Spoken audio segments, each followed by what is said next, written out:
अहम खबर है मशरिक़ वस्ती में कशीदगी के बायस पाकिस्तान स्टॉक एक्सचेंज में आज भी शदीद मंदी की लहर जारी है। दौरान कारोबार 3600 से ज़ायद पॉइंट्स की कमी देखी गई है।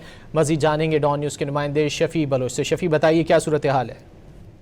हाँ जी, पाकिस्तान स्टॉक एक्सचेंज में आज कारोबारी हफ्ते के दूसरे रोज जो है वो मंदी की सूरत देखी जा रही है। 3000 पॉइंट्स माइनस के साथ जो है मार्केट में कारोबार का आगाज हुआ, पर उसके बाद बतदरीज जो है वो मार्केट में मजीद गिरावट देखी जा रही है और मुख्तलिफ सेक्टर्स में जो है वो गिरावट की सूरत देखी जा रही है।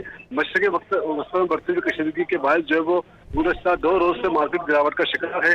मुख्तलिफ सेक्टर्स में जो सरमायाकार है वो भी जो है वो मुहतात हो गए हैं और जो इन्वेस्टर्स में जो मुख्तलिफ सेक्टर्स में जो तेजी देखने को मिली थी गुज़श्ता हफ्ते, लेकिन रवा हफ्ते जो है वो कारोबारी हफ्ते के पहले रोज से जो है वो मार्केट में शदीद मंदी देखी जा रही है और कहा जा रहा है कि जब तक सूरत इसी तरह कशीदा रहेगी उस वक्त तक जो है वो स्टॉक मार्केट में गैर यकीनी की सूरत जो है वो बरकरार रहने का खदशा है। जी, बहुत शुक्रिया शफी बलोच इन तफसीलात के लिए।